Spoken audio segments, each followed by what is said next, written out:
السلام عليكم ورحمة الله وبركاته. أهلا ومرحبا بكم مشاهدين الأعزاء في لقاء جديد على قناتكم لحبيبة لآلة كلثوم. قبل أن نبحر في تفاصيل قصتنا المؤلمة لهذا اليوم، ندعوكم بالاشتراك في القناة والضغط على زر الإعجاب، فهذا الدعم هو ما يجعلنا نستمر في تقديم القصص والعبر التي تهمكم وتلامس واقعنا. في حي عتيق بمدينة الدار البيضاء، حيث تتشابك البيوت كالأيدي المتعبة، كانت غزلان تزهر كوردة برية وسط الركام.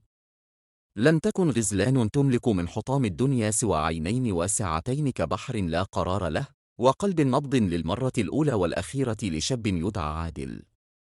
كان عادل نجارا بسيطا، يسكن في ورشة تفوح منها رائحة الصنوبر والأمل.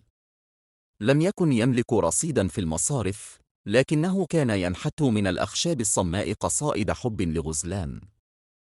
ذات مساء، أهداها صندوقا صغيرا من خشب العرعار، حفر عليه ملامح وجهها بدقة متناهية، وقال لها بصوت يتهدج بالوعد: يا غزلان، قد لا أملك ذهبا أطوق به عنقك الآن، لكنني أملك يمينا لا ينكث، أن أجعل من حياتك جنة أبنيها قطعة قطعة بيدي هاتين. ردت غزلان وهي تغمر الصندوق بين كفيها: يا عادل، بيتي هو صدرك، وذهبي هو بريق عينيك حين تراني. لا أحتاج من الدنيا سوى أن أبقى بقربك. بينما كان الحبيبان ينسجان أحلامهما من خيوط الفجر، كان والد غزلان، المعطي، ينسج كفنا لتلك الأحلام. كان رجلا أنهكه الفقر وأعماه الطمع، يرى في جمال ابنته فرصة أخيرة لانتشال نفسه من وحل الفاقة. في مكتب فاخر يكسوه الرخام، التقى المعطي بالسيد منصور. كان المنصور رجلا قد جاوز 60، فاحش الثراء، يرى في النساء بضائع تقتنى تزيين قصوره.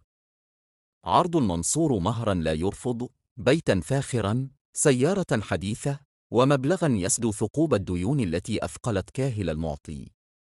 عاد الأب إلى بيته مزهوا، وألقى الخبر كالصاعقة على مسامع ابنتها: يا غزلان، قد جاءك السعد يجر أذياله. السيد منصور طلب يدك، وبزواجك منه ستفتح لنا أبواب الجنان. بكت غزلان حتى ابتل ثوبها، وتوسلت إليه: يا أبي، أنا لست سلعة تباع وتشتر. لقد أعطيت قلبي وكلمتي لعادل، فكيف لي أن أخون؟ ثار الأب كبركان غاضب وصاح: الحب كذبة الفقراء يا ابنة المعطي. عادل لن يطعمك سوى الغبار والشقاء. إما أن تقبلي بهذا الزواج، أو تخرجي من هذا البيت مطرودة، محرمة من رضاي إلى يوم الدين. استخدمت العائلة كل وسائل الضغط النفسي. بكت الأم تارة، وتظاهر الأب بالمرض تارة أخرى، حتى شعرت غزلان أنها مذنبة لأنها أرادت الحب فقط. وتحت وابل التهديد بتمزيق شمل الأسرة، انحنت غزلان للعاصفة، وقبلت بالزواج وهي تشعر بأن روحها تسحب من جسدها.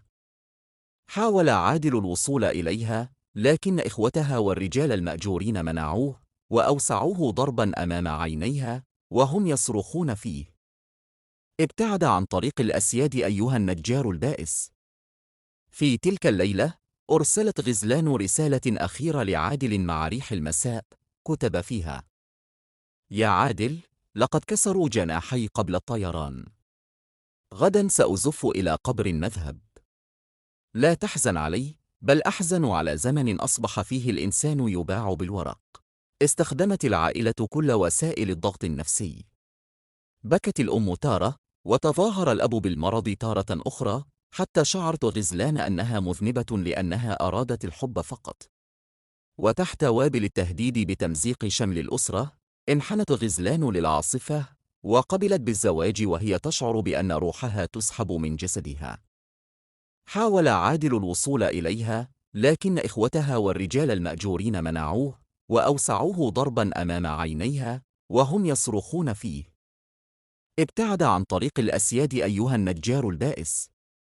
في تلك الليلة، أرسلت غزلان رسالة أخيرة لعادل مع ريح المساء، كتب فيها: يا عادل، لقد كسروا جناحي قبل الطيران. غدا سأزف إلى قبر المذهب. لا تحزن علي، بل أحزن على زمن أصبح فيه الإنسان يباع بالورق. أقيم الحفل في أفخم فنادق المدينة. كانت غزلان فوق العمارية المغربية تتلألأ بالجواهر والماس، لكن وجهها كان شاحبا كوجه الموت. الحضور يصفقون والزغاريد تملأ الأرجاء، بينما كانت غزلان تسمع في مخيلتها صوت مطرقة عادل وهي تضرب الخشب. أما عادل فقد وقف بعيدا عن القاعة، يراقب من خلف الأسوار مظاهر البذخ التي سرقت حبيبته. سقط الخاتم البسيط من يده في الوحل، ومضى يجرى أذيال الخيبة، تائها في شوارع المدينة التي لم تعد تبتسم له. عاشت غزلان في قصر السيد منصور، لكنه لم يكن بيتا، بل كان سجنا مشيدا بالمرمر. كان زوجها يعاملها كتحفة نادرة، يمنعها من الحديث، ويصادر حريتها، ويعايرها في كل حين بجميله على أهلها. كان يقول لها بزهو: لقد اشتريتك بأغلى الأثمان، فكوني مطيعة كظلي. كانت غزلان تذبل يوما بعد يوم. فقدت شهيتها للحياة، وأصبحت تقضي لياليها في الشرفة، تنظر إلى الحي القديم وتبكي بصمت يحرق الحجر.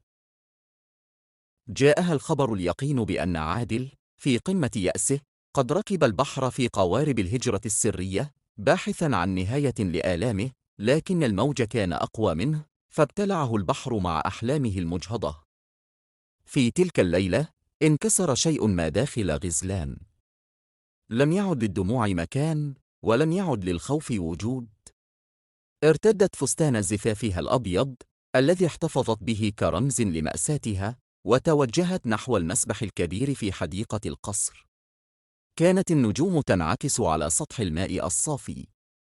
همست لروح عادل الغائبة: لقد وعدتني ببيت من خشب ودفء، ووعدتني بالبقاء. ها أنا آتية إليك، حيث لا مال يفرقنا، ولا جشع يقتلنا. بمنتهى الهدوء ألقت بنفسها في غياهب الماء البارد. لم تحاول النجاة، بل عانقت القاع وكأنها تعانق الحرية في الصباح التي سربت منها. وجدت غزلان طافية كحمامة بيضاء مكسورة الجناح. ضج القصر بالصراخ، وأغلق الملف تحت مسمى انتحار ناتج عن اكتئاب. بكى المعطي ندما، لكن ذهب السيد منصور لم يستطع إعادة الروح لابنته. أما السيد منصور فلم يمض عام واحد حتى استبدلها بتحفة أخرى، تاركا قصة غزلان وعادل ذكرى أليمة تتناقلها الرياح في أزقة الحي القديم، شاهدة على قلوب ذبحت على عتبات الطمع.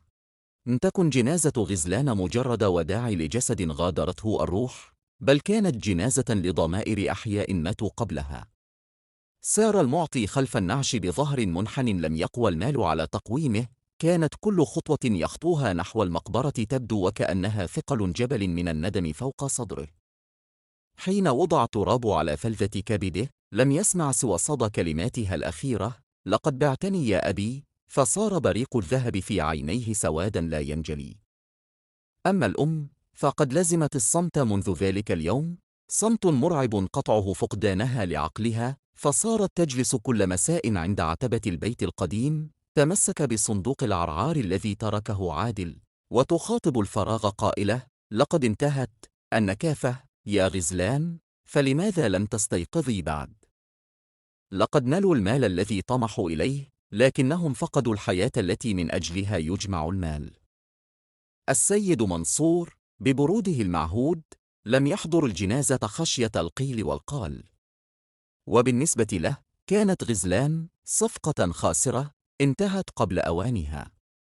في غضون أشهر محى أثرها من القصر، واستبدل صورها بلوحات زيتية صماء، وكأن تلك الجميلة التي انطفأت بين جدرانه لم تكن يوما سوى سراب.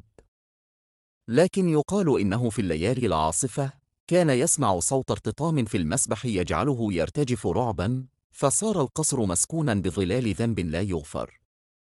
وعن عادل فقد بقيت قصته أسطورة يتناقلها البحارة. يقولون إن البحر لم يبتلعه كليا، بل ترك قميصه ليعلق بصخرة على الشاطئ، وكأنه رسالة أخيرة منه بأنه كان يحاول العودة. في الحي القديم بقيت ورشة عادل مغلقة، يتسلل من شقوق بابها غبار الذكريات ورائحة الخشب الحزين. صار العشاق يمرون من أمامها ويهمسون باسم غزلان وعادل كتحذير أبدي. إن البيوت التي تبنى على أنقاض القلوب لا تسكنها الطمأنينة أبداً. والذهب الذي يشترى بدموع المظلومين ليس سوى جمر يحرق أصحابه في الدنيا قبل الآخرة. هكذا سدلت الستارة على حكاية بدأت بوعيد الحب وانتهت بصرخة الموت، تاركة وراءها عبرة مر، وهي أن أغلى ما في الوجود هو الإنسان، وإذا هانت كرامته أمام المال ضاع الأمان واستحالت الأرض غابة لا ترحم.